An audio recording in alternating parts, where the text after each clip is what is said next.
Greetings and welcome back to another edition of History 1301. The last time I met with you, we were talking about the age of European exploration. In particular, we were talking about this period where the continents of North America, Europe, and Africa become increasingly intertwined. We've established the world that was created in 1492 when Christopher Columbus sailed across the Atlantic Ocean hoping to find an alternative route to Asia. Instead, what he bumped into was a world that was entirely unbeknownst to Europeans, really unbeknownst to the entirety of the Old World. The North American continent had not been known to Europeans. However, especially after Columbus had made this contact, the Europeans, and the Spanish in particular, knew a good thing when they saw one. And if you're with us the last time, you saw the Europeans begin to set up these colonies to extract wealth from the Old World, things that were not seen, could not be procured in Europe, begin exporting that back to the Old World. And in the process, this is making European nations, especially Spain, very wealthy and very powerful. But one thing that I want you to understand is that it's not a one size fits all. What I mean by that is that the Spanish are going to implement a very different model than the French, who will have a different model than the Dutch, who will have a different model than the English. And so one of the goals that we have here today is to establish these differences in the ways that colonization was practiced and implemented amongst these European powers, noting the fact that they were very different. Before we go any further, I want you to understand that establishing these colonies were very, very difficult work, very dangerous work. If I had to equate it to something or some process today, it would be like going to another planet. It was that risky. The rewards were uncertain, meaning that it wasn't a foregone conclusion that you were going to get rich and powerful. But it was pretty clear that if you could establish colonies, if you could export that wealth back to the New World, there was an enormous amount of power. And it's not a coincidence that these Western European nations become very, very rich in this process. And even to some extent to this day, those are your wealthiest nations. This is a very critical time period, not just in American history, but also in world history. And this colonization is a really important part of this. I want to begin with the Spanish. And for the context of our class, we're going to point out the parameters of New Spain. In terms of the geography, I want you to understand that New Spain is as far east as Fort Lauderdale, Florida, or what would become Florida, and as far west as Northern California. So a great big vast swath of territory in the New World, in North America. This is what we call New Spain.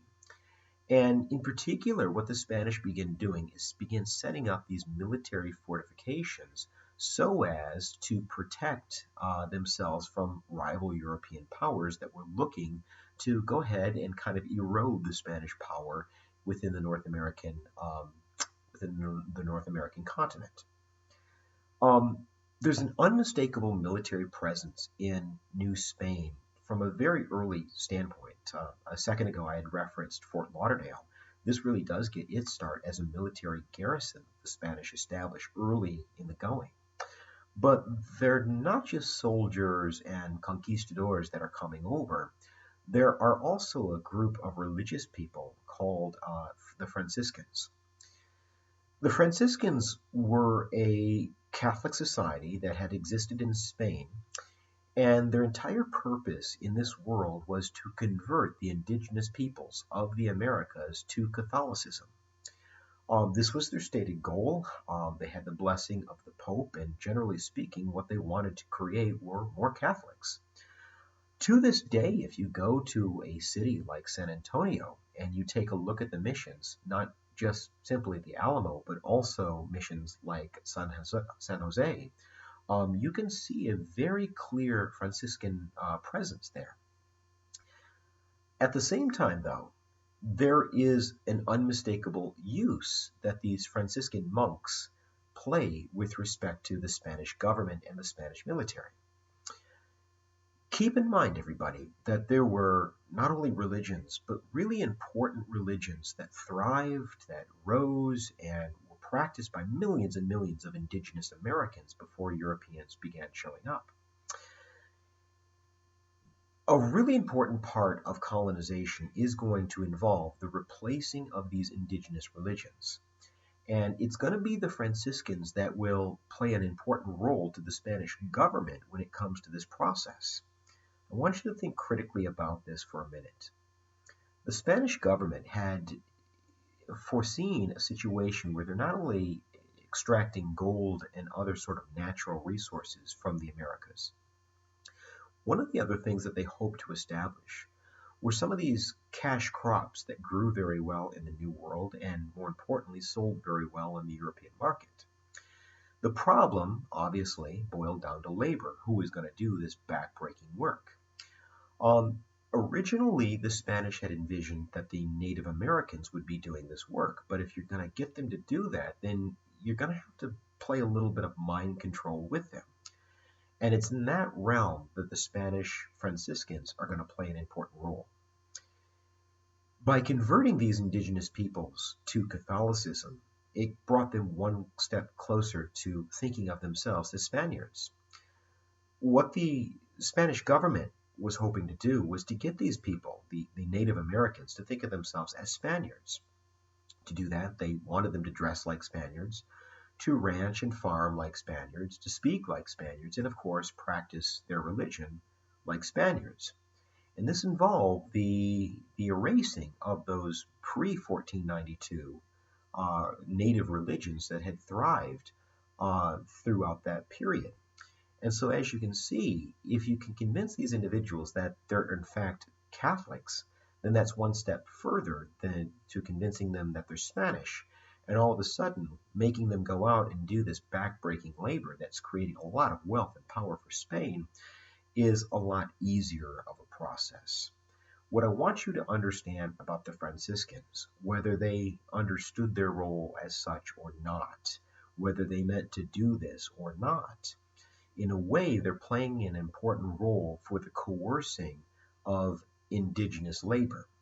What they're doing by convincing the natives that they're Spanish is really allowing the Spanish government to manipulate the native people, the Native Americans, that is, to more effectively go out there, convince them to do this backbreaking labor that's making Spain so much money.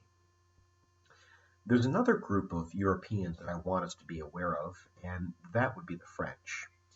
Now, the French are going to make contact in America in a much different place than the Spanish. I want you to think eastern and northern Canada, in places today that would be called Newfoundland, later on Quebec. That's the region of present-day Canada that the French are going to make contact. They're going to make contact in 1534 when a guy by the name of Jacques Cartier establishes what comes to be known as New France. Again, eastern and northern Canada, that would be New France. But the French model, when it comes to making money, is very different than the Spanish. Keep in mind, guys, that the Spanish involved the plundering of what was used to be called the Aztec Empire, extracting gold, silver, and other precious metals. Later on, it became premised on agricultural products that could be grown in America and exported back to Spain.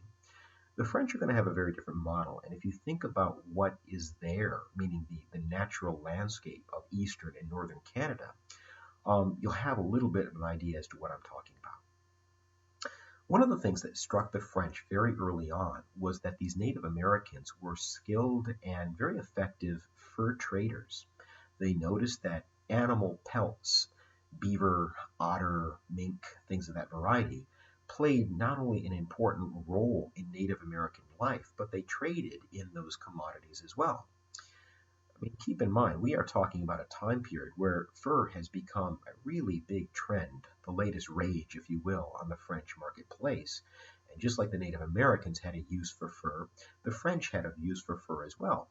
And so naturally what the French want to do is business with these Native Americans. They want to trade for fur.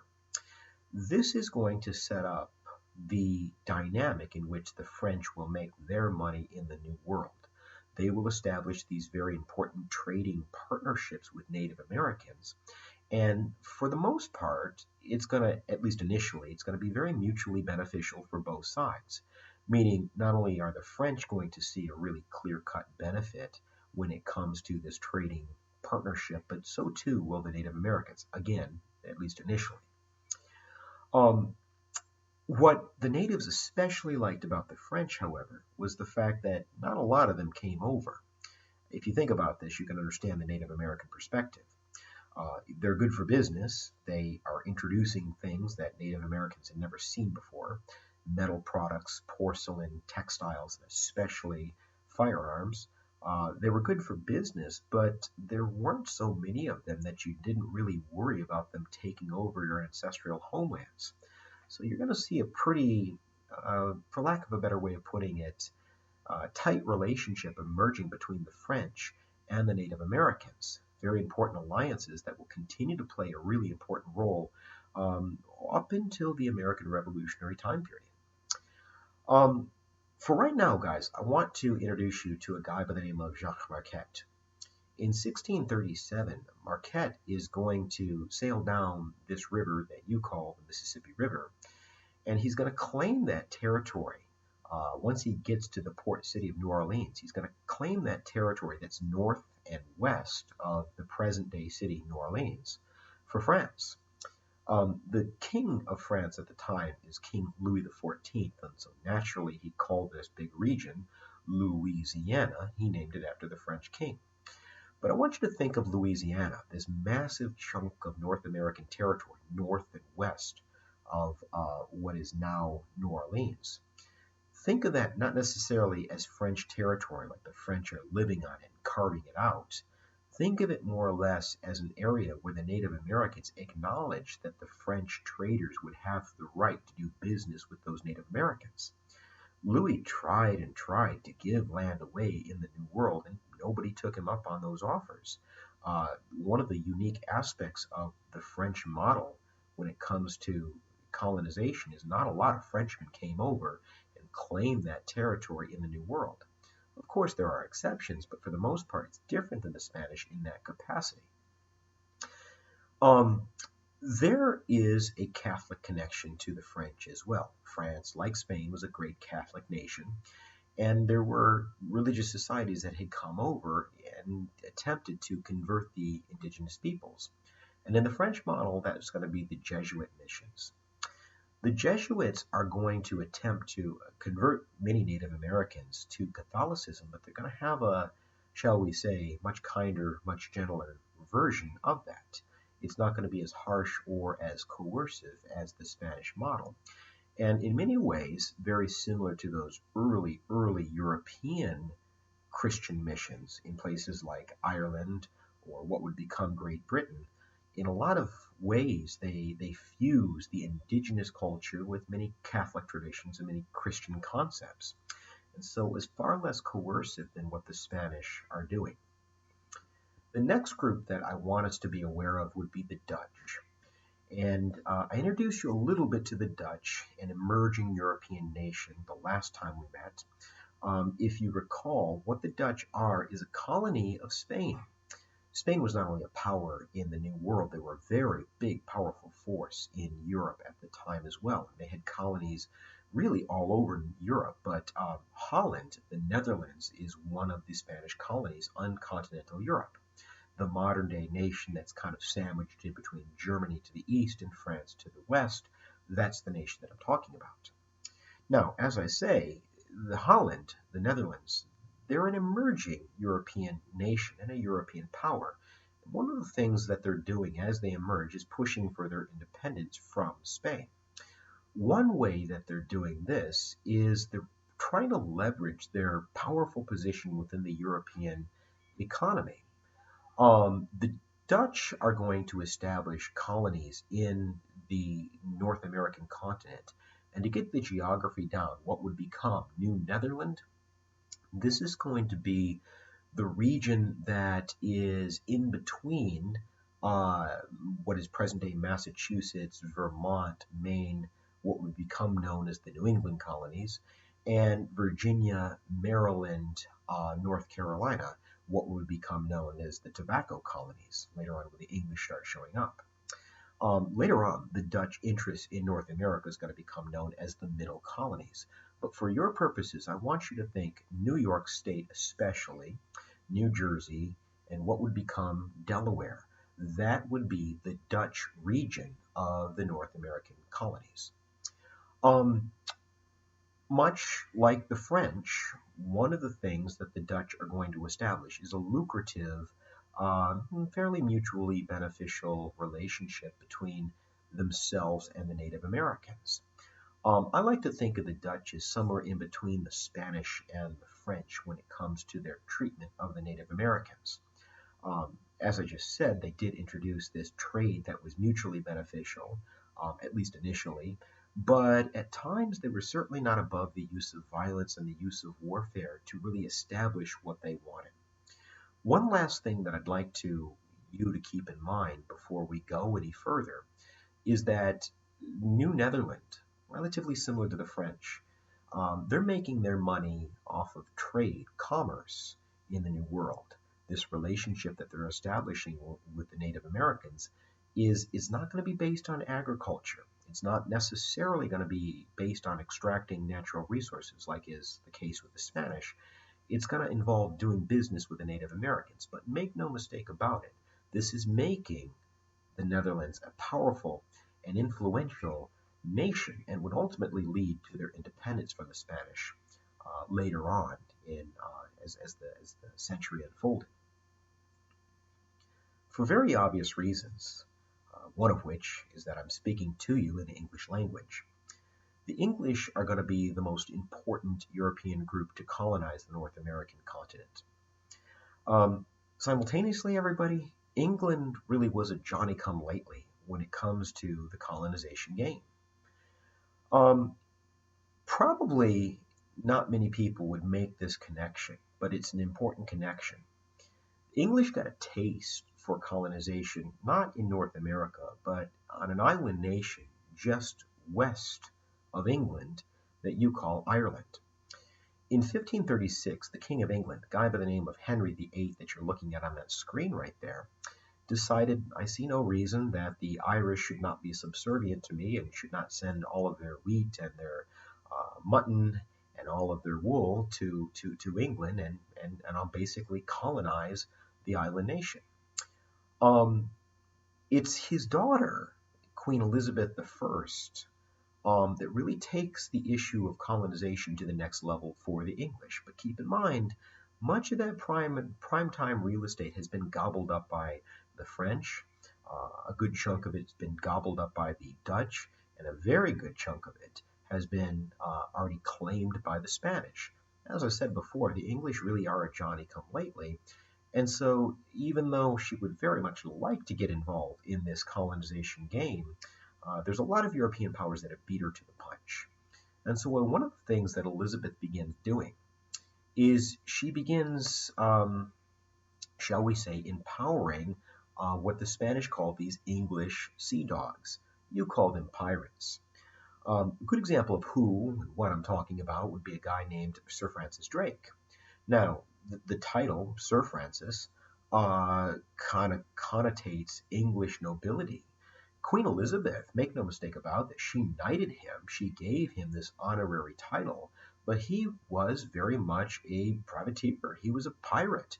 And part of the reason for that is she more or less gave him her royal permission to go out there and start hijacking Spanish gold ships.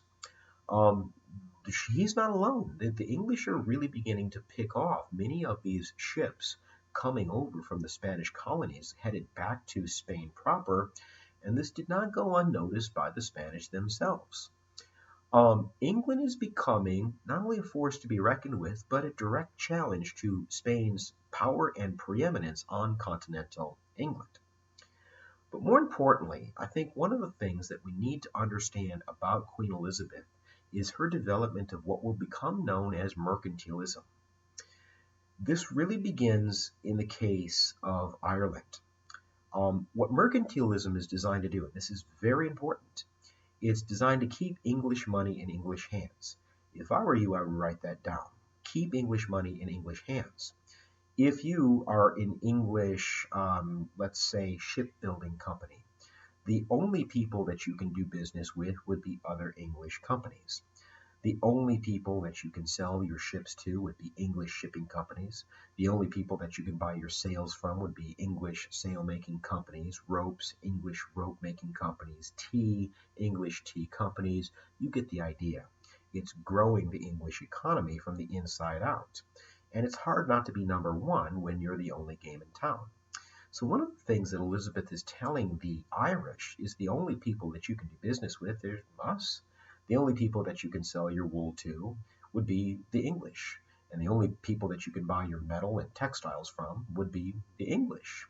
And so it's not simply that they're extracting resources from Ireland. Don't get me wrong, they're doing that. It's that they're forcing English-made products on them, and this is helping to grow the English economy at leaps and bounds. And it's not going to be a coincidence that England is going to become the most robust economy by the end of the 18th century. Mercantilism is going to play a very important role with that, and it'll also show up in the Americas as well. One of the things that the English are going to establish, as you will see probably the next time we meet, would be a policy that the only people that these American colonists can do business with would be English companies. It's a policy that's very loosely enforced throughout much of early American history, but believe me, this will not be the last time that we talk about mercantilism. But back to our purposes and the Spanish. It's around this time, the 1560s, that Spain is going to begin to decline at the same time that England's going to continue to rise. Part of the reason for that, plain and simple, it involves leadership, or lack thereof. The guy that's running Spain at this point in time is the gentleman that you see on the screen right there. That'd be King Philip. Philip was a very devout Catholic, and he just never got over that there were people in the Netherlands, keep in mind that's technically a Spanish colony still, there were people in the Netherlands, in places like Amsterdam, that were not practicing Catholicism. And one of the things that he continued to try to do was to force Catholicism on the Dutch. And he threw a lot of money at that endeavor. And that's really a campaign that never really turned out for the Spanish. A lot of good money was thrown down a hole, if you will, when it comes to that. Probably even more important for the purposes of Spain's decline would be his war with England. England is an island nation. It might not have the most fiercest fighting force when it comes to its army, but believe me, it's got a world-renowned navy. It's very difficult to invade an island nation, and not too many European powers were able to pull that off. As a matter of fact, one of the things that both Adolf Hitler and Napoleon Bonaparte had in common is they were never able to mount an amphibious invasion to the island nation of England, Great Britain, whatever you choose. Philip is very much in their company. In 1588, Philip puts together this massive Spanish naval fleet and gets all ready to invade England. It was the classic example of Murphy's Law. If it can go wrong, it will go wrong. Not only does he run into, simply put, a superior English navy, they're just a better navy than the Spanish can kind of muster. It was one of those things where everything that could go wrong went wrong. There was a massive storm. It blew the Spanish fleet all over the sea. And those ships that were not taken out by the English Navy ultimately shipwrecked on the English shoreline because of the storm. This is going to come to be known as the Spanish Armada. This is Philip's attempt to invade England to really force the issue with Queen Elizabeth, because Philip wasn't an idiot, not entirely anyway. He knew that it was Queen Elizabeth that was commissioning people like Sir Francis Drake to rip off these Spanish ships. The Spanish Armada is a dismal, dismal failure. It's a failure not only in that it's a defeat, it's a turning point as well. It's during the 1580s, 1588 and beyond, that you're going to see Spain continue to decline. Now, don't get me wrong, they're still over in the Americas, and they're still very much a force to be reckoned with, but they're never going to pack the same kind of punch that they once upon a time did. At the same time, you're going to see England becoming more and more of a player in the North American continent. You'll see what I mean the next time we meet.